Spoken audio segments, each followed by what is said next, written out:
persefahaman kerjasama antara PAS, DAP dan PKR ini bukan sahaja dari segi pendekatan politik, bahkan izin yang oleh Quran dan oleh Nabi Muhammad SAW sendiri dalam kita menangani isu-isu politik.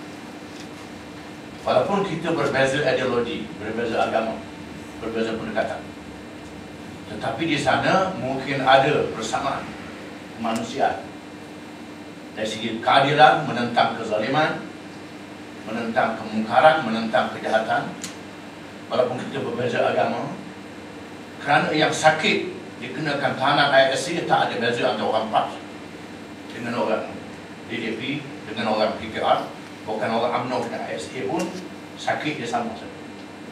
Dia tak ada beza. Dalam masalah ekonomi, kemiskinan, orang Islam yang miskin, Cina miskin, India miskin, kalau lapar semua lapar. Kalau pemakanan dia berbeza. Tapi di sana ada persamaan. Oleh kerana itu, Islam mengizinkan kita mengadakan kerjasama dan persamaan dengan pihak lain. Al-Quran menyebut dalam surah Mumtahan, la yanhaakumullahu 'anil ladina lam yuqatilukum fid din an tabarruhum aw tuqsitu ilaihim. Innallaha yuhibbul muqsitin. Allah Ta'ala tidak menghalang kamu berbuat baik dengan orang-orang yang bukan Islam, yang tidak memerangi kamu dan tidak menghalau kamu di tanah air kamu. Kamu berbuat baik dan berlaku adil kepada mereka. Bahkan Nabi kita Muhammad SAW ketika mendirikan negara di Madinah, negara yang mengandung masyarakat majmuk dan bergaul dengan kabilah-kabilah Arab yang terkenal dengan ganas, ada yang zalim dan ada yang kena zalim. Di sini perlunya diambil satu pendekatan untuk bekerjasama, satu kumpulan yang baik untuk menentang kumpulan yang baik. Maka diadakan kerjasama politik di antara kabilah-kabilah, kaum-kaum yang bencikan kezaliman. Dan Nabi kita SAW pernah menyebut ketika beliau masih remaja, beliau melihat bagaimana bapa saudaranya bermesyuarat di Mekah untuk mengumpulkan kumpulan-kumpulan yang baik bagi membela kumpulan yang dipunyai dan menentang yang zalim. Sekiranya perjanjian ini diwujudkan sekarang, nescaya aku menyertai. Di sini menunjukkan bahawa kita diwajibkan untuk menentang kezaliman dan kejahatan, dan kita disuruh bekerjasama dengan semua pihak di atas konsep inilah. Maka kita mengadakan kerjasama dengan PKR, dengan DAP, dengan NGO, termasuk dalam isu bahasa sebagai contoh. Walaupun kita menerima hakikat bahasa Melayu sudah menjadi bahasa kebangsaan, dalam masa yang sama kita tidak boleh menafikan bahasa ibunda masing-masing. Quran mengatakan, wa min ayatihi khalqus samawati wal ardh wa ikhtilafu alsinatikum wa alwanikum inna fi dhalika ayatin lil alamin ataupun lil alamin. Dua bacaan yang bermaksud di antara tanda-tanda kebesaran ialah menjadikan kamu kepada kamu langit dan bumi, dan menjadikan kamu berbagai-bagai bahasa dan berbagai-bagai warna kulit. Berbagai bahasa dan berbagai warna kulit. Ini kejadian manusia yang itu tak boleh nafikan. Orang Melayu tak boleh minta dia nak jadi Cina, Cina tak boleh minta jadi Melayu, Arab tak boleh minta jadi Yahudi. Tuhan sudah buat macam itu. Tetapi dalam masalah kehidupan di dunia, mesti ada betul menolong antara satu sama lain. Di atas konsep inilah maka kita mengadakan kerjasama dengan Pakatan Rakyat, DAP, PKR, NGO yang berbagai-bagai latar belakang. Kita mengadakan kerjasama.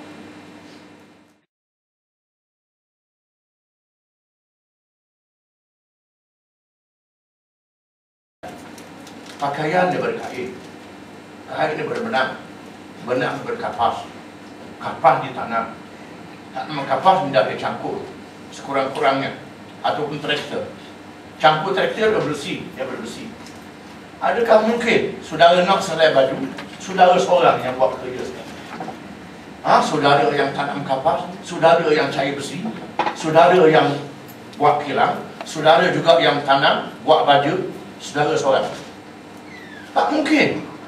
Kalau kita seorang nak buat semua, kerana mahu salai baju, saya juga yang cari besi, saya juga yang tukang besi, saya juga yang buat baju, saya juga yang pintar benang, sampai telanjang, sampai mati lah kita tak jumpa pakaian. Dengan sebab itu mesti ada yang bertanam, ada yang berombong, ada yang bertukang, ada yang berniaga. Menyebabkan manusia mesti berhubung dengan satu sama lain. Bila berhubung, mereka mesti ada tempat. Di satu tempat mereka berkumpul. Dinamakan Madinah, bandar, ataupun Hadara, tempat hadir. Mereka berkumpul, bertukar antara satu sama lain, antara petani, nelayan, peniaga dan lain-lain. Kelemahan-kelemahan manusia berlaku pertelengkahan, berlaku perselisihan, berlaku perlunya diatur. Maka manusia memerlukan pemerintah, memerlukan kerajaan, memerlukan pemimpin. Keperluan pemimpin dan pemerintah adalah ciri kehidupan manusia yang akan berkembang. Maka semua rasul-rasul bermula daripada Adam. Sehingga Nabi Muhammad SAW, Nabi Ibrahim, Nabi Musa, Nabi Isa, mereka bukan sahaja berdakwah untuk mengajak individu kepada yang baik, termasuklah mengajak negara kepada yang baik. Di sini memerlukan sebuah negara. Apabila pemimpin negara tak mahu berubah, mahu degil, mahu adil, mahu zalim juga, maka terpaksalah Rasul itu berjuang untuk memimpin negara sendiri. Bahkan dalam sejarah Islam, ada negara yang masuk Islam, masuk dan umat dia masuk Islam, tak dia pecat daripada negara dia. Ada negara yang dia menerima hubungan yang baik, dia sanggup berubah pada yang adil. China sebagai contoh, apa perang dengan Islam. Raja-raja India bukan semua berkelahi, ada yang berdamai. Islam menerima hakikat perlunya negara dalam kehidupan manusia. Oleh kerana itu, menegakkan negara menjadi sebahagian daripada ajaran Islam.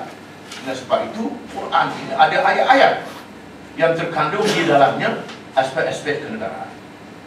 Bahkan demokrasi Barat yang dianggap sebagai demokrasi moden, hasil demokrasi verbal di Greek, di Athens dan negeri sekitar yang menumbuhkan demokrasi, yang memberi hak rakyat dalam politik, masih lagi kuno, masih lagi tak memberi hak kepada petani, tak memberi hak kepada yang miskin, tak memberi hak mereka dianggap sebagai hamba abdi.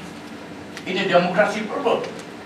Demokrasi dimodernkan apabila dunia Barat berhubung dengan dunia Islam, melalui penjajahan, melalui peperangan salib, melalui penjagaan, di mana Barat mempelajari tamadun Islam di Andalus, di Spanyol, tamadun Islam di utara Afrika, tamadun Islam di India, kerajaan Mughal di India, tamadun Islam di Baghdad. Mereka mengambil buku-buku karangan orang Islam dalam segala ilmu, termasuk ilmu politik. Maka lahirlah demokrasi moden. Demokrasi moden adalah sinonim dengan Islam, kerana sudah ada dalam kitab-kitab fiqh Islam. Ini adalah pengaruh tamadun Islam. Aspek politik menjadi sebahagian daripada perkara yang ada dalam Islam.